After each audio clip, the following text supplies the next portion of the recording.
Despite all the drama yesterday, I have decided to re-record some of the stuff that I recorded live on stream. I was heated yesterday. I was not happy, and I even had put in the game chat of CC that if I ever decide to play CC again, someone just got to cut my nuts off, because I am just so done with this, man. I always try to do it for fun, and I end up being left frustrated and wondering why I wasted my entire weekend. So if you guys have not seen the drama that took place yesterday, along with some of our Pro League updates as well, and even Enemy giving a transparent update about his place with Disguise, and of course, you are here at the right place for your ALGS news. So I started off like, look, I was having a good time with it. You know, I woke up with this at like 11 a.m. I was warming up. I've switched to mouse and keyboard as of like 2 weeks ago. I played in the Father's Day tournament. I did good on mouse and keyboard. I've been feeling good, and I've been doing good in scrims, and I was getting back into it and all. And then we even go into round 2 of CC. We win against, you know, Bullet L's team, right? You know, Rambro's in here. A lot of good people inside of the CC scene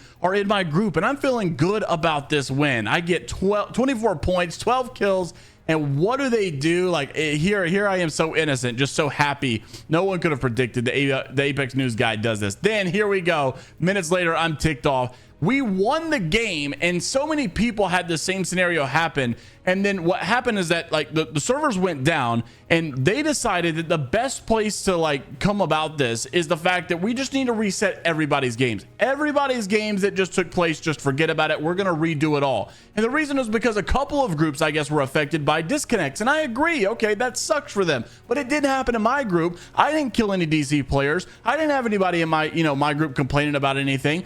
But because it had happened in a couple of groups, they decided to reset all the groups. And well, I'll be honest, I was completely chalked after that. I should have finished off round 2 in like 3rd place yesterday, but I just started griefing and I started trolling, and we didn't even qual anymore. I was ticked off. So everybody's groups were just out of whack yesterday. We spent about 10 hours, I think, all together trying to play through 2 rounds. It was a nightmare. And I thought it was funny because he had put this inside of the chat. It actually got so bad, they deleted our support chat, then only had our groups. I think Tech was going through every single group chat of all the games that were out there saying Ape Together Strong. And one of the admins saying, you know, I'll kick you if you keep spamming, and Tech had to fold. So, man, it was a crazy day nonetheless. And all the fans and all the players seemed to be on one side. And I understand they were trying to work with, you know, what they could. Nobody wanted the servers to go down, but I still think the decision was very unfair. It was annoying because the same reason that they decided to keep a lot of people got screwed over in the end. Like, hey, we were still disconnecting and we couldn't get in the lobby. Well, it's just EA servers are down, blah, blah, blah. They're going all over the place. We're just starting the games. Well, why not keep that same logic with how you treated game 1 and game 2? Because obviously we got screwed over in the end. We lost our big game. People in game 2 lost their big games. And so like the same logic they use to keep the games going is the same logic they use to end the games in game 1 and 2. And so it was just ran so poorly. Vosky had also said like they don't normally do this for disconnect, so they're surprised that he was surprised they even did this. And it just felt like it was not a very regulated scene. I mean, just so many people were aggravated. So many, like, there should be a hard rule. When servers go down, here's the result. When things happen, here's what we do. And that wasn't the case at all. So many people coming out, like you say, many teams, including my others, faced an unfair verdict during CCs today. Everyone emailed, blah, blah, blah. And they don't ever listen to that dang email. But nonetheless, Challenger Circuit had a lot of drama going into it, and unfortunately people were pissed off. So now let's talk about some of our Pro League stuff, because yeah, it actually did happen in Pro League, but it wasn't necessarily as big of a deal as what we had inside of Challengers. But that wasn't the big draw. The big draw was, you know, the results that went through with Pro League and what's the latest and who's going to make champs and who's going to make split 2 playoffs and which teams are going to stay together, which teams are doing good, and then Enemy giving us an update with DSG. And honestly, I don't think I was expecting this, but I guess you can't blame them either. So weird way to start the day with Pro League. Frex has apparently just now been announced with Oxygen, even though he's been playing with them for quite some time. They go in to play the games, and as we get the results, we'll start off with what took place first. This was the APAC North region. So these guys actually had a very interesting lineup once again. It's kind of interesting because it's not interesting. It's so predictable. APAC North is playing their normal Apex. There's really not many upsets. Fennel in first place. Obviously, you know, Punisher's been around for a while, and so I'm excited to see him back up in the top 3, and we'll see him at LAN, of course, pretty soon. Just Impact in second. Fnatic in third. No surprise. This team has been dominating. They've been playing very good. Currently number 1 overall. Noes Fox in fourth. and the list goes on. But there's really been no surprise other than the fact that I think Crazy Raccoon might not be playing as good as you expect. The GHS is in the top 5 right now. They only got 13th. So if you want to consider that an upset, I guess go for it. But overall, these guys are still doing pretty much exactly what we would expect them to. And so when it comes to their overall standings, well, you got Fnatic in first, New Jay in second, Fennel in third, Nuez Fox in fourth, JHS in fifth, Northeption, Interforce 36, Reject Winity in eighth. And don't forget, because APAC North did so good at the recent LAN, you're now going to get an additional spot for LAN. And so Riddle Order will be that 9th team for now. But of course, time will tell. Regional finals still around the corner, July the 6th. So I'm very excited that they got an extra spot, though. So you'll see with these other regions, some are only 8. North America's maxed out at 12 because they're so darn good.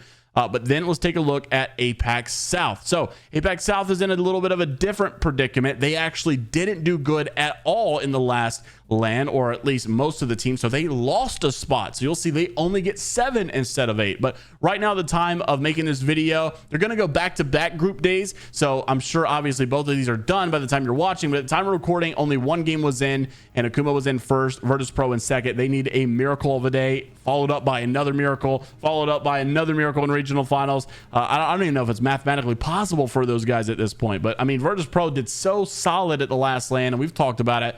I'm just kind of sad to see things not go in their favor. Kill Devil in third, Legends Gaming in fourth, Heroes in fifth, MKers in sixth, Vegas in seventh. The list goes on. Not really many upsets so far, and it's only game 1. So, of course, you don't really have that storyline yet. But overall, as it stands for APAC South, Legends Gaming in first, MK in second, VKG in third, Guild in fourth, XNY in fifth, MDY in sixth, and Bear Claws in seventh. So, like I said, they lost that 8th spot, went to APAC North. Now they've got the extra spot. Dreamfire currently in 8th, looking to get in on the inside. Vegas as well. Weibo as well. As it goes down, I think some of the big surprises here, once again, not only Virtus Pro, we've beat that dead horse for so long. Hope the best for them. I hate that things are going this way. However, you do have some better signs if you're into the EMEA scene, because this one did take a little bit of surprise. So you had Group B versus C for EMEA.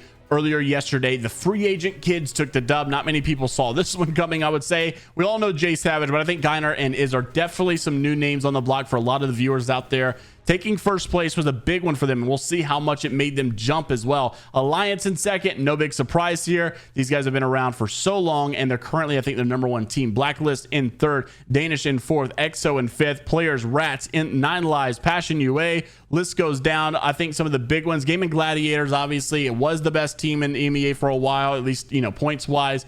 Not going to have the best of days every single time. They still won a game despite all of that, but only in 12th place. Then you had NIP, right? 07, a very good, probably arguably, some would say, the best team in EMEA. They're definitely up there, but they're not having the best of days either, at least the most consistent. They've done really good on one. They've done really bad on a few, so hopefully they can figure things out. Forbidden in 16th, obviously with the new roster change. You'll see Passion did not even play. This is the team that we talked about is now officially disbanded and officially left the Pro League because they all went to a different Pro League team. So interested to see how all that plays out. But of course, when you went into the EMEA scene overall, they are looking as follows. So Alliance is in first with 72 points. Gaming Gladiators is in second. Passion UA, FaZe Clan, Danish, Go Next, NIP, and Navi. So these are your 8 teams currently going to LAN as it stands. Now, they've still got a couple of games left. They've still got regional finals left. But Free Agent Kids is now looking in on the outside. So they're hoping to get in with just about 5-point difference here. And everybody's currently sitting at 4. So this is not like, you know, weird stats or,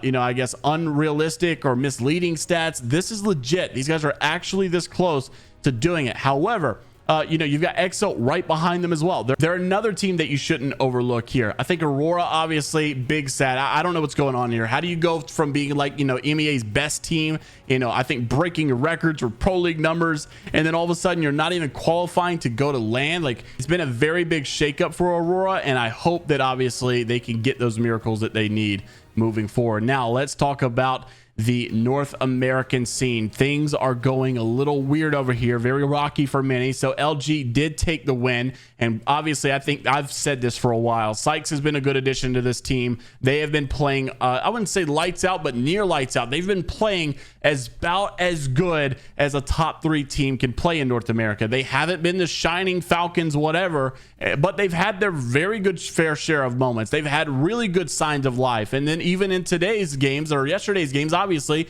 they dominate. This is 90 points. Second place was only 59. So yes, Liquid Alienware got second, and that's great. But obviously it was all LG in this one. Those guys popped off. But Liquid did get second, Oblivion in third, NGNL in fourth. Temper has been just flipping a switch. I don't know what's going on, but Temper with scrims and, you know, things going crazy. Now they're actually translating it to Pro League. Bleed Esports, if you guys were not familiar, dropped, knocked Shubi. This is the org that they're apparently going to. They have updated their name officially, but there's been no announcement for whatever reason. Furia in seventh, Native in eighth, TSM in 9th, Fluffy Aimers in 10th, Empire in 11th, Complexity Stallions, Cloud9 flat. And here's where the drama happens. So Not Moist, once again, as I shared a couple of days ago, my concern with them is that they're doing really good in scrims and they're not converting that into Pro League.